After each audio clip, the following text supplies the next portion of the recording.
ముందుగా దేవుడు ఉన్నారండి. సమయం ఇచ్చిన గారిగా ఉన్నారు. రోజు మీ అందరికీ యేసుక్రీస్తు వారు శిలువలో పలికిన అతి శ్రేష్టమైన అమూల్యమైన మాటల్లో నేను 5వ మాట చెప్పవచ్చు. యోహాను సువార్త 19వ అధ్యాయం 28వ వచనం. అటు తరువాత సమస్తమును అప్పటికి సమాప్తమైనదని యేసు ఎరిగి లేఖనము నెరవేరినట్లు నేను దప్పుకొనుచున్నానని చిన్న ప్రార్థన చేస్తున్నాను. మహాపరిశుద్ధ మా ప్రియమైన మీరు ఇచ్చిన అవకాశం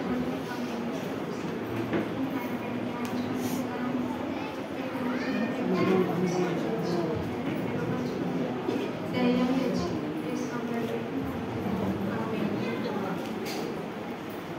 యేసుక్రీస్తు ప్రభువారి శిలువ కార్యం మనందరికీ తెలుసు. ప్రతి సంవత్సరం కూడా ఈ 7 మాటలు మనం ధ్యానించుకుంటాం. వాటిలో భాగంగా 5వ మాట, అది గొల్గొతా ప్రాంతం, కపాలం అనబడిన స్థలం, నేరస్తులకు మరణశిక్ష విధించే స్థలం. ఆయనతో పాటు 2 దొంగలు కూడా ఉన్నారు. ఆ దొంగలతో పాటు యేసుక్రీస్తు ప్రభు వారిని శిలువ పైన వేలాడదీసి చంపాలి. శిక్ష వేసింది ఎవరు? శిక్ష వేసింది పొంతు పిలాతు. శిక్ష వేయమన్నది యూదులు, కానీ దాన్ని అమలు పరిచింది సైనికులు.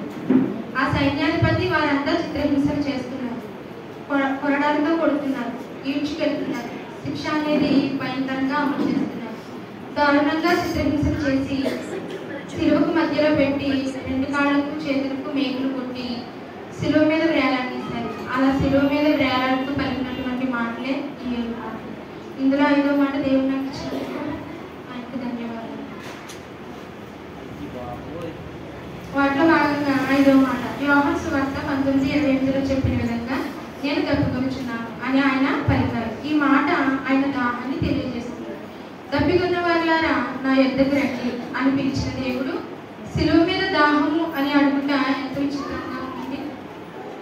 ప్రభువారికి ఆ శిలువలో దప్పిక కలుగుతుంది. అయితే అది శారీరక దప్పిక లేదా ఆత్మీయ దప్పిక. ఆత్మానుసారంగా చూసినట్లయితే యేసు ప్రభువారు ఎన్నో బాధలు పొందారు, హింసలను తట్టుకున్నారు, రక్తం కాల్చారు, దెబ్బలు తిన్నారు. ఇన్ని తట్టుకున్న ఆయనకి దాహాన్ని తట్టుకోవడం పెద్దలేం కాదండి. కానీ ఆయన ఆత్మానుసారంగా తట్టుకుంటున్నారు. ఈ లోకంలో అనేక ఆత్మలు నశించిపోతుంది. ఆ ఆత్మలను రక్షించాలనేది ఆయన దాహం. పాపం నుండి విడుదల పొందాక పాపంలో మట్టిపోతూ అపవాది బారిన అనేక ఆత్మలు నశించిపోతున్నాయి. ఆ ఆత్మలు మరణ మార్గంలోనికి కాక జీవ మార్గంలోనికి వెళ్ళాలనేది ఆయన దాహం. అందువల్లనే నేను దప్పుకొనుచున్నానని ఆయన పలుకుతున్నారు. మనం జాగ్రత్తగా గమనించినట్లయితే ఆయన దాహం ఈ రోజు వరకు కూడా తీరలేదు. ఎందుకంటే ఇప్పటికీ ఎన్నో ఆత్మలు యేసుక్రీస్తు ఎవరో తెలియకుండానే, దేవుని తెలుసుకోకుండానే చనిపోతున్నారు. చాలా ఆత్మలు నశించిపోతున్నాయి. ఈ విధంగా జరుగుతూ ఉంటే ఆయన దాహం ఎలా తీరుతుందండి?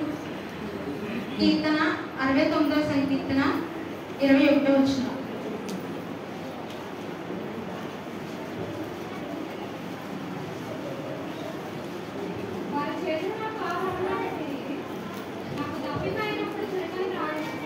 వారి చేతులు నాకు ఆహారముగా పెట్టింది, నాకు దప్పిక అయినప్పుడు చిరకను త్రాగనిచ్చి.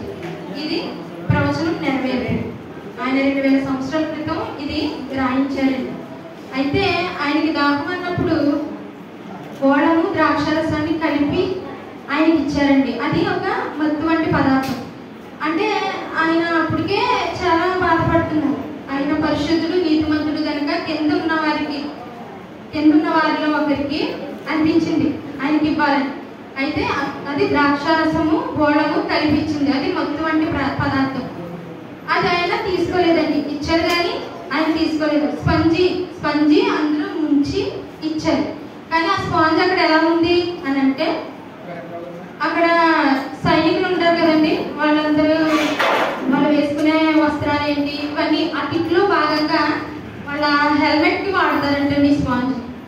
ఆ స్పాంజ్ని అందులో ముంచి ఆయనకి ఇచ్చారు. కానీ అది ఆయన తీసుకోలేదు. ఏంటంటే ఎంతో కొంత నొప్పి తగ్గుతుంది దీనికి అనేసి ఇచ్చారు. కానీ ఆయన తీసుకోలేదు.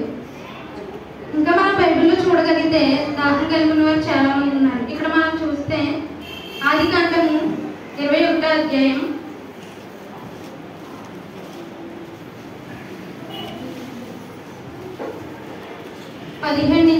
19. దేవుడు ఆ చిన్నవాని మొరను వినెను. అప్పుడు దేవుని దూత ఆకాశము నుండి హాగరును పిలిచి, హాగరు, నీకు ఏమి వచ్చినది? భయపడకుము. ఆ చిన్నవాడున్న చోట దేవుడు వాని స్వరం విని ఉన్నాడు. నీవు లేచి ఆ చిన్నవాడిని లేవనెత్తి నీ చేత పట్టుకొను, వారిని గొప్ప జనంగా చేసేదనని ఆమెతో అనెను. మరియు దేవుడు ఆమె కన్నులు తెరిచినందున ఆమె నీళ్ళ ఊట చూచి వెళ్ళి ఆ తిత్తిని నీళ్లతో నింపి చిన్నవానికి త్రాగించాడు. సరే, ఇక్కడ మనం హాగరు దాహం చూస్తున్నాం. ఆ కుమారుడు తప్పుకొనుచు ఆ నీళ్లు అయిపోయినందున ఎంతగానో ఏడుస్తున్నాడు. ఆ చిన్నవారి మొరవిని దేవుడు జీవజల ఊట్ల ప్రభువారు ఆ ఎడారిలో పుట్టించారండి. ఇంకా చూస్తే సంఖ్యాకాండం 20వ అధ్యాయం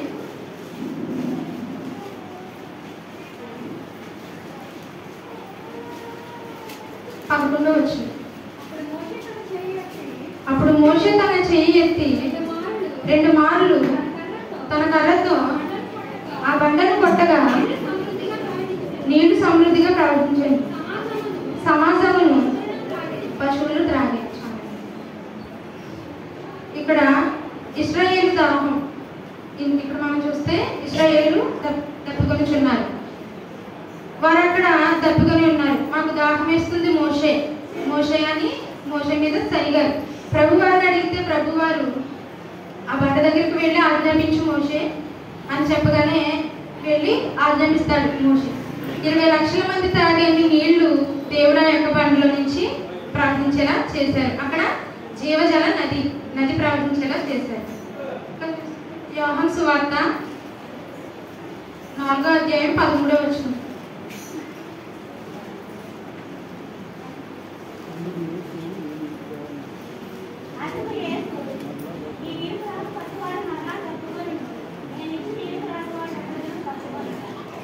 నేను వారికి ఇచ్చిన నీళ్లు నిత్య జీవమునకై వారిలో ఊరడి నీటి బుగ్గగా ఉండునని ఆమెతో చెప్పాను.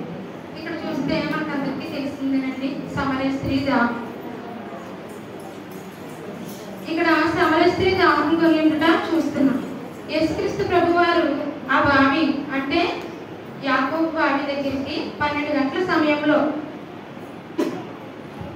ఆయన వచ్చారండి. సమరయ స్త్రీతో ప్రభువారు మాట్లాడారు. నేనిచ్చు నీళ్లు త్రాగువాడు మరెన్నడు దప్పివాడు. ఎప్పుడైతే ఆ మాట చెప్పారో సమరయ స్త్రీని నాకు దాహం తీర్చుటకు నీళ్ళు ఇమ్మని అడిగి, నేను ఇచ్చే నీళ్లు త్రాగితే దప్పిక కాదమ్మా అని చెప్పినప్పుడు ఆ నీళ్లు నాకు కావాలి, ఆ జీవజలములు నాకు కావాలని ప్రభు నా దాహం తీరాలని ప్రభుని అడిగితే అప్పుడు ప్రభువారు ఆమెను పరిశుద్ధపరిచి ఆమె కడుపులో జీవజలధారను ప్రకటింపజేశారు. అదే పరిశుద్ధాత్మ ఊటలు. ఆమె వెళ్లి సువార్త ప్రకటించి జీవజల నదిని ఆ సమరయ పట్టణానికి పరిచయం చేసింది. ఆ ఊరు గ్రామస్తులందరినీ ప్రభు దగ్గరికి నడిపించింది. క్రీస్తు దాహాన్ని తీర్చింది, తన దాహాన్ని కూడా తీర్చుకుంది. యెషయా గ్రంథం 55 మొదటి వచనం.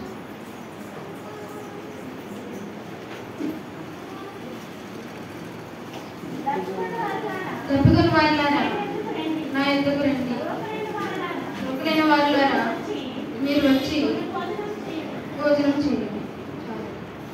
ప్రభువారు ప్రజలందరినీ కూడా పిలుస్తున్నారు. దప్పికొన్న వారులారా నా యొద్దకు రండి, నేను ఇచ్చి నీళ్లు త్రాగువాడు ఎప్పుడూ దప్పికొనడు. యెషయా 55:1 చూడగలరు. దేవుడే మన దాహంను తీర్చువాడు. ఆయన నీటి బుగ్గ ఎద్దుకు వచ్చి మనం దాహం తీర్చుకోవాలి. దాహం తీర్చే దేవుడు నేను దప్పికొనుచున్నానని అంటే అది ఆత్మల దాహం అని మనం ఎరిగి ఉండాలి. ఆయన దాహం తీర్చాలని నీకుందా? అయితే నీవు కూడా ఆత్మల దాహాన్ని కలిగి ఉండాలి. అనేక ఆత్మలను రక్షించాలి, ప్రోత్సహించాలి, బలపరచాలి అనే ఆశను నీవు కలిగి ఉండి ఆ ప్రకారం చేసి ఆయన శిలువలో పడిన దాహాన్ని మనం తీర్చేవారిగా ఉండాలి. మనం చనిపోయినామంటే పైకి వెళ్తామండి. వెళ్ళాక అక్కడ దేవుడు ఒక ప్రశ్న వేస్తాడు. ఆ ప్రశ్నకి మన దగ్గర సమాధానం ఉండాలి.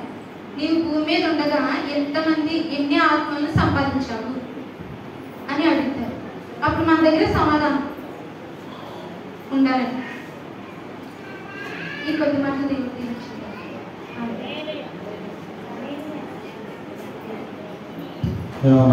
స్తోత్రం. చాలా మంచి